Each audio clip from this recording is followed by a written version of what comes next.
Welcome to Tax Notes Talk, a podcast from Tax Notes, the leading source of tax news, information, and analysis. Welcome to the podcast. I'm David Stewart, Editor-in-Chief of Tax Notes Today International. This week, graceful exit.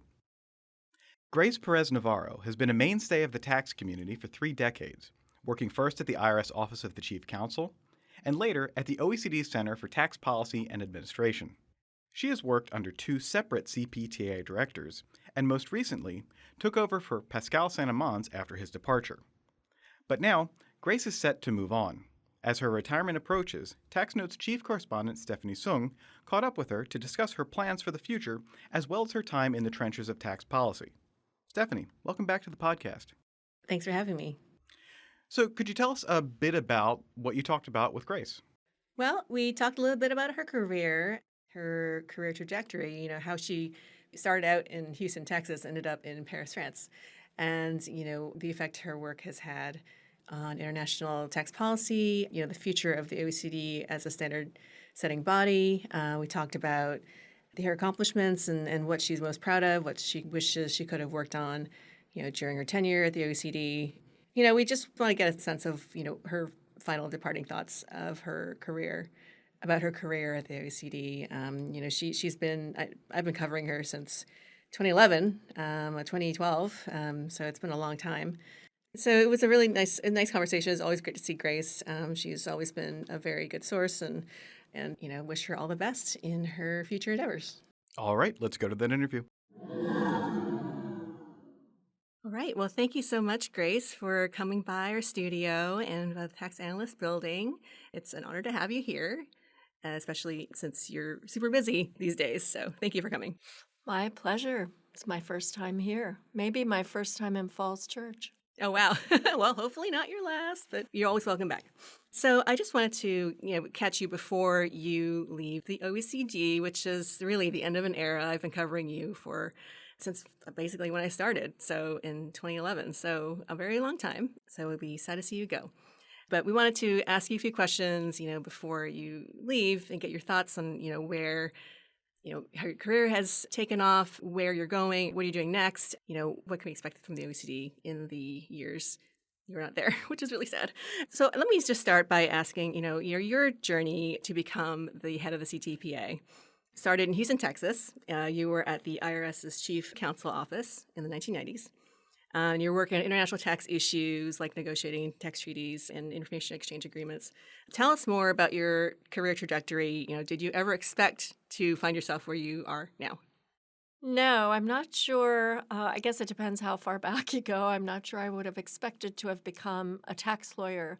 But I was talking recently with some other tax lawyers, and we were all talking about how what we loved about tax was the flexibility, the constant change in tax, and how it is not strictly black and white. And so there are so many opportunities to play with tax. And I think that is what attracted me to it, the complexity of it and the versatility of it. And so I did end up going to the IRS in Houston, working primarily on litigation. I was very excited to be given the opportunity to go to Washington to work in what was then the new international division, because I had always wanted to work on international issues. And so my litigation background from Houston served me very well. I had been doing some tax shelter litigation there, and then I got to Washington and started working on Brazilian foreign tax credit cases. I'm still working with Brazil, but on different issues, but that was really interesting. And because I speak Spanish, I started working on the Mexican tax treaty, other tax treaties, and I loved it. I loved my work in Houston. It was a lot of fun doing litigation. I really liked doing tax treaty negotiations and also the international litigation, which was much harder than the litigation we were doing in Houston because much more was at stake. The litigation teams on the other side were much bigger. We were basically like 2 people. So it was much more challenging, but also really fascinating. So I mean, all of that was great. And then the opportunity arose to go to the OECD for 1 year, and that ultimately translated into more than 25 years. And I've really enjoyed it. It's been a very hard job. It's had its political ups and downs depending on who is in not only the White House but in other leadership roles around the world. But I do think we've achieved a tremendous amount at the OECD during my tenure. I mean, when I was hired, one of the big issues, and I think part of the reason Jeffrey Owens hired me, was to work on bank secrecy, which is what I had told him was something that needed to be fixed. I was very frustrated in Washington when we would get the field auditors saying they can't get information out of Switzerland, like the trails were leading to Switzerland. And I would say to Treasury, please go and terminate that treaty. And they'd say, yeah, and come back with a new treaty. So it was something that could not be resolved unilaterally. Even though the United States is the #1 economy in the world, it still was not able to address this issue alone. And I think that is the biggest achievement of the OECD, is being able to bring countries together to facilitate change in fundamental areas where countries otherwise couldn't resolve the problem. So it's been just a great career for me doing that. Then with the BEPS project, making so many changes in so many countries and bringing so many countries together to work on these issues, and doing sort of the after-sales service, all the capacity building and support for countries, and all the different programs we've put in place, like the Tax Inspectors Without Borders, which is really helping developing countries a lot. I mean, for every dollar we put in, it's a $120 return on average. I mean, you can't get that kind of return on anything. So it's been really wonderful. I mean, I have to say I've enjoyed every job. So if I had stayed at the IRS, I think I would have been very happy there. But being at the OECD, we're able to have impact really on a global scale, and that has been very rewarding. And you officially retire at the end of March. And, last we talked, you were about to become the director of the CTPA. And so how has it been for you for these past few months and in your tenure? How has it been? Well, it's been very challenging. It's an odd time to become director 4 or 5 months before retiring. And it's been a very challenging period. We have not only the pillars to deliver, getting Pillar 2 out the door was a big lift, but we did it. So that was challenging, but we did it. We still have the multilateral convention to deliver, and that is moving along, but it's not easy. And then we launched the Inclusive Forum on Carbon Mitigation Approaches, another major initiative where we're trying to bring over 100 countries together to work on this issue. So all of that has made it for a very intense period. So I'm definitely not cruising to the finish line. Yeah, the inclusive framework on carbon mitigation, I think, is super important too, especially because of that report from the UN saying that we have to make some major progress by in like 2020, 2030, 2050, or else we'll see some really serious environmental effects. So that's a huge deal. And so, obviously you were the first woman to become a CTPA director. How significant was this for you, and how significant is it for you that you're passing the baton on to Manal Koren? Well, I didn't actually think of it so much as being the first woman.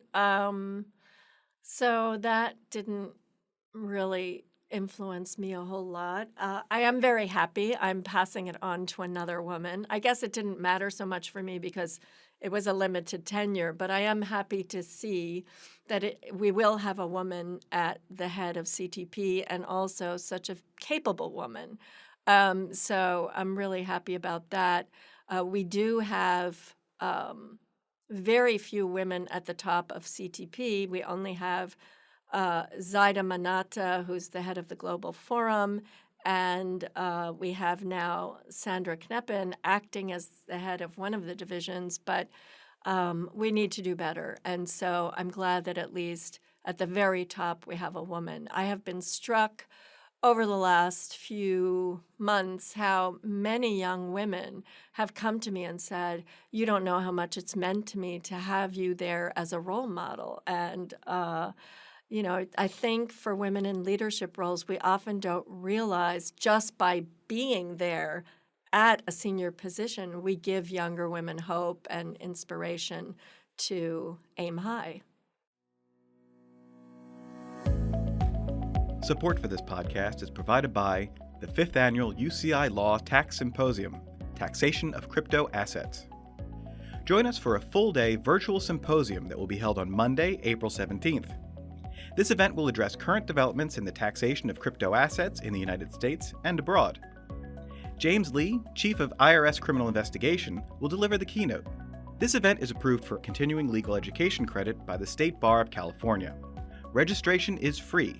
To register for the symposium, please visit law.uci.edu/gradtax/events.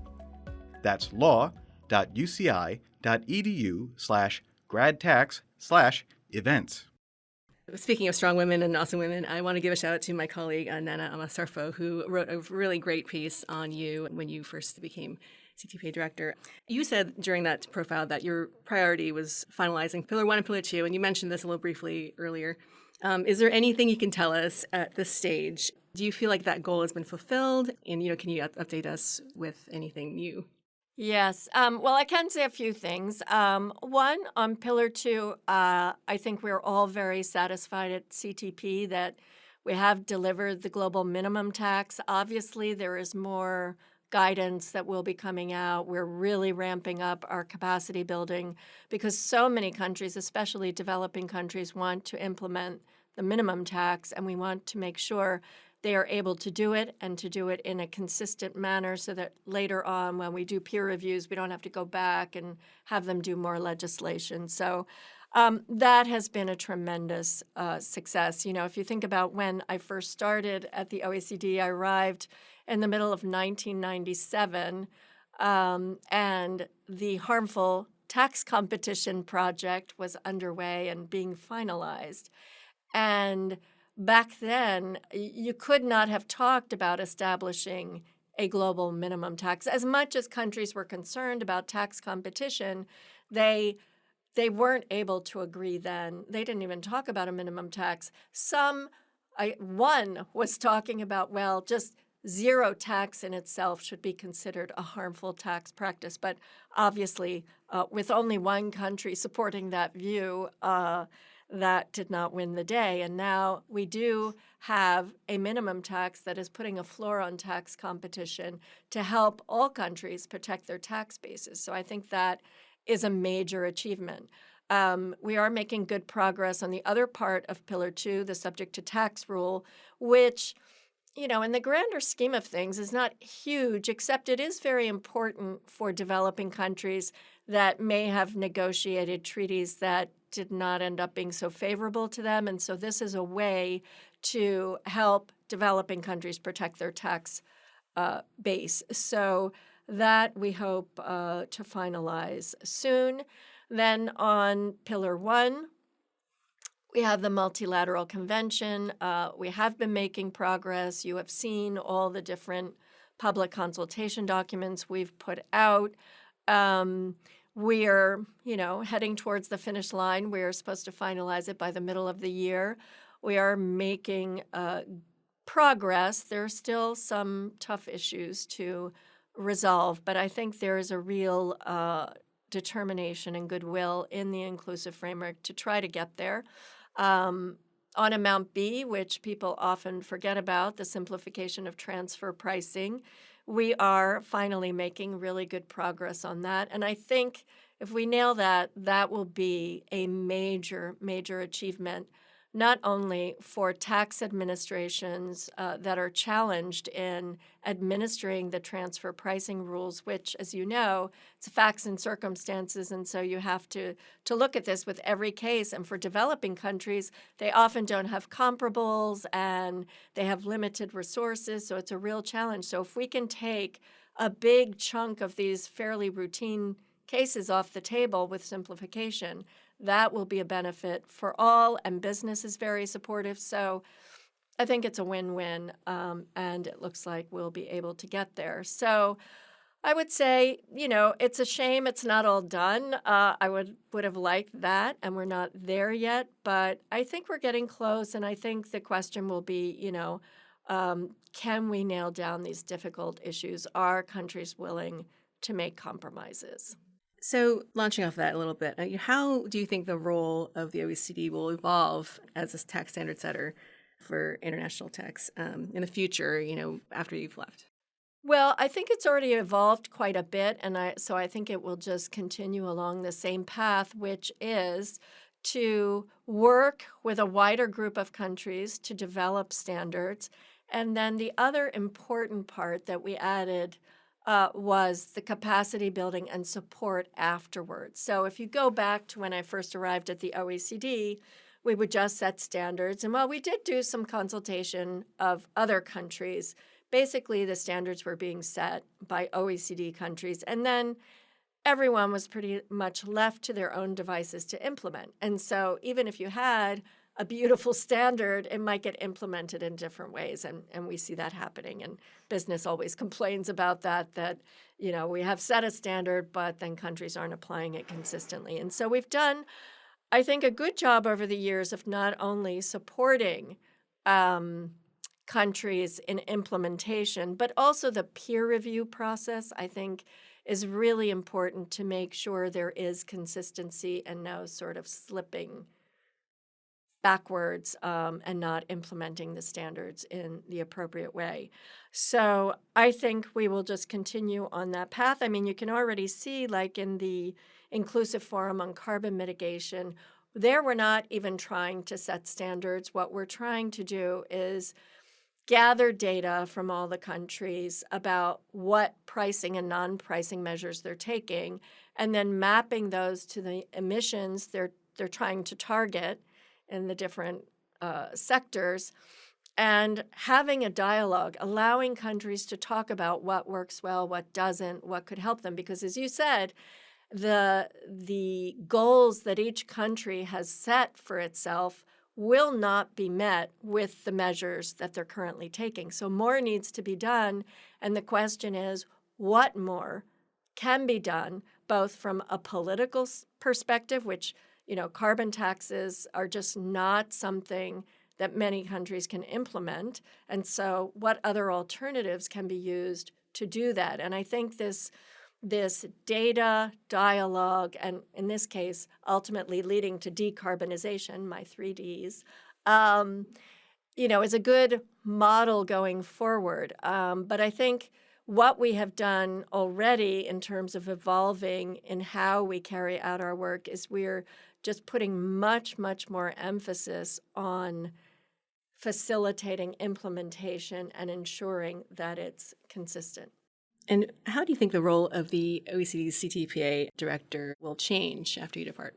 Well, I think for one thing, now I am being replaced as deputy with 2 deputies. And so I've already spoken to Manel about that. She needs to think about how she wants to divide up that role and then what her role is in that whole mix. But other than that, I don't know that it will change that much because the areas of work that we are doing will remain largely the same. We now pretty much cover all of tax, domestic and international. The only thing we don't really cover is customs because you have the World Customs Organization dealing with that. But so I suppose the role itself may not change that much. Perhaps the areas of emphasis will change. Well, I look forward to covering whatever comes out next.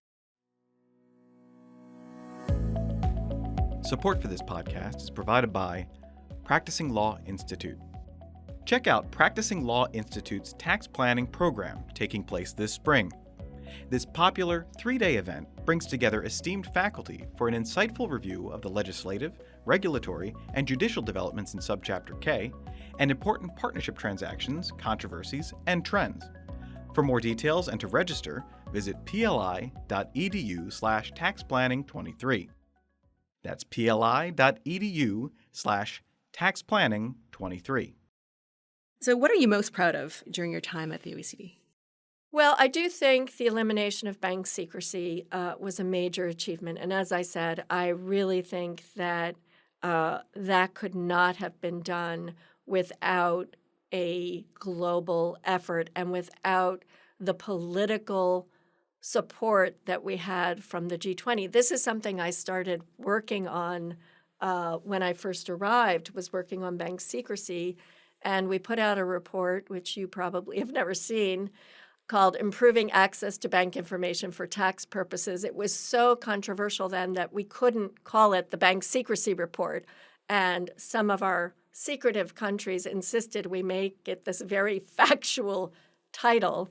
And, we knew what had to be done, but we just didn't have the political weight. And I think one of the things that the financial crisis taught us was how important getting political backing for major changes in tax policy, how much that is needed. Because we had done the work at the technical level, but technical people, they can only go so far. And to have that kind of fundamental change in policy and try to push that in countries where their whole business model depended on it, you needed that political support. I guess the other thing that I would add to things I'm proud of is the work we are hoping will be done soon on reforming Brazil's transfer pricing. I mean, I think from the day I arrived, and even before when I worked at the Chief Counsel's office, one of the things I worked on was the U.S.-Brazil tax treaty, which, as you know, does not exist. I worked on the negotiations, and a big part of the challenge was that Brazil's tax policy in the international area was just so different from the rest of the world.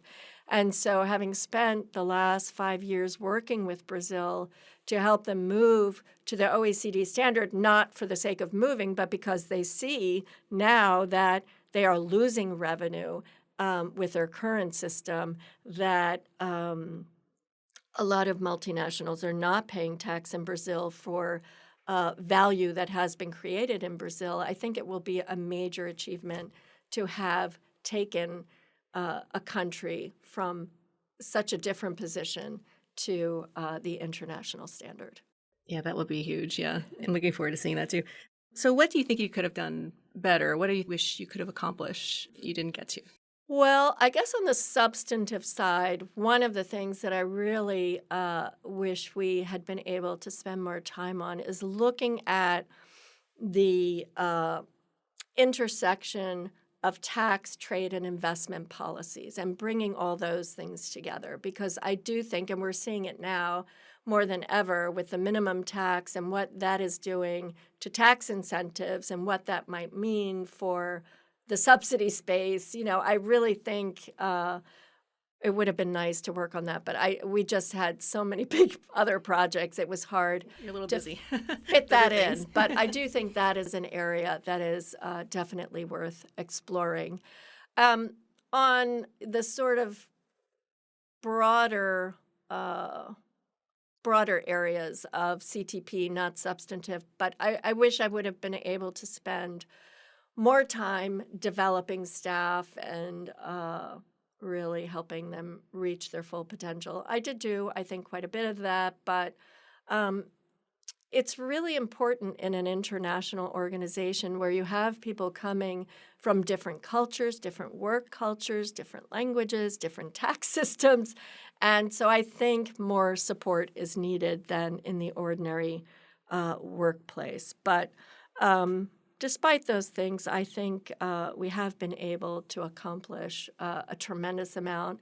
I will say that one indication of the fact that we have been doing pretty well is that all through the pandemic, we were hearing from other organizations and other parts of OECD how, people were suffering from depression, isolation, and we didn't really have that in CTP because everyone was so focused on delivering the pillars that there was a tremendous sense of purpose and And I think that helped keep the team together, and we have a really great team spirit in working on all of these challenging, exciting issues.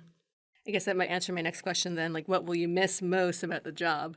Oh, well, I will miss the policy making.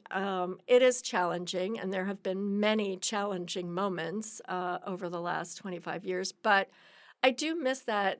I mean, there's nowhere else where you can have this kind of impact on global tax policy. So that has been very exciting. I will miss the people, all the delegates and the staff. Hopefully, I'll see them still after I leave. But no, that has been just really great, getting to know people from around the world and working with them to improve their tax systems, to improve the overall international architecture. So I think I will miss all of that. What won't we miss? Oh, I won't miss working 24/7. It's been really intense. I don't think people realize how much we all work. I won't miss the increasing bureaucracy that we find everywhere. But no, I've had overall, it's just been a wonderful experience at the OECD, and I feel very fortunate that I somehow magically ended up there. So the big question then is, what will you do next? That was one question that you did not answer in that profile. All right. Well, I still don't know that I'll answer it in full, but I will take some time off. I am going to spend 2 weeks in Italy enjoying the very southern part of Italy, and then afterwards I will do projects of interest. I am not looking for a full-time job. I'm not actually looking for anything, but I have been approached with a lot of different really interesting opportunities that will be time limited, so I will be doing different things. So that's it. I'll just do some interesting projects here and there and enjoy life. That sounds like a great plan. And I look forward to hearing more when the time comes, what you'll be doing next. Will you still be in tax, you think? Will you be like Pascal and keep a foot in tax? Yes, definitely. I mean, most of the interesting opportunities that have been presented are related to tax, but I would like to do something beyond tax.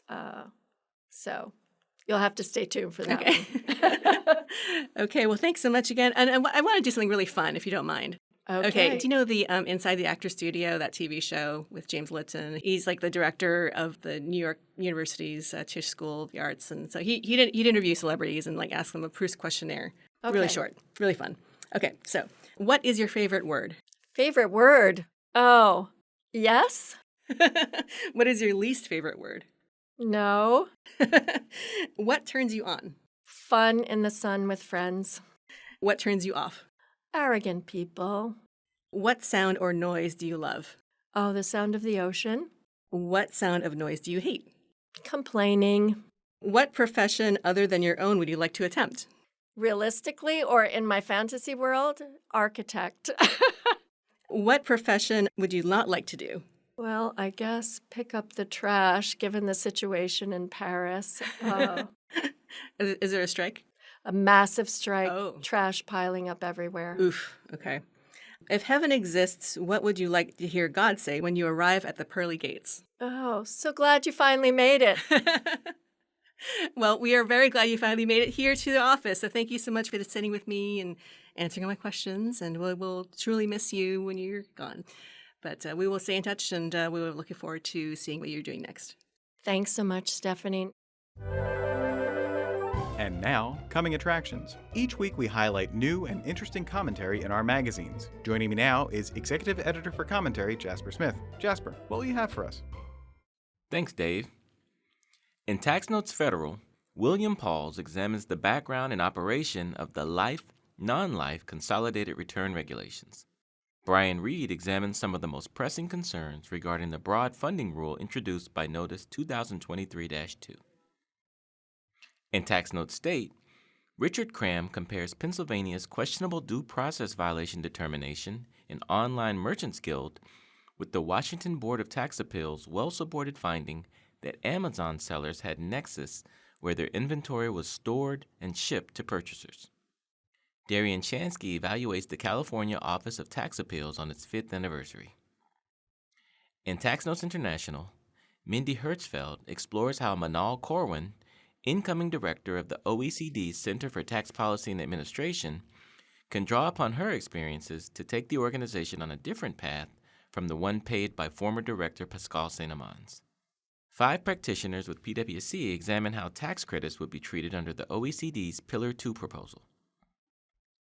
In featured analysis, Marty Sullivan examines the claims made in a recent Wall Street Journal editorial regarding the extremely affluent paying their fair share of taxes. And finally, on the opinions page, Robert Goulder critiques congressional plans for a carbon border adjustment mechanism. That's it for this week. You can follow me online at TaxStew, that's STEW, and be sure to follow at Tax Notes for all things tax. If you have any comments, questions, or suggestions for a future episode, you can email us at podcast@taxanalyst.org. And as always, if you like what we're doing here, please leave a rating or review wherever you download this podcast. We'll be back next week with another episode of Tax Notes Talk. Tax Notes Talk is a production of Tax Notes. You can learn more about us by visiting www.taxnotes.com/podcast. When major media wants the straight story, they turn to Tax Notes. Thank you for listening, and join us again for another edition of Tax Notes Talk. Want to see more like this? Subscribe for more tax videos. Special thanks to our executive producers Jasper Smith and Paige Jones, as well as showrunner and audio engineer Jordan Parrish.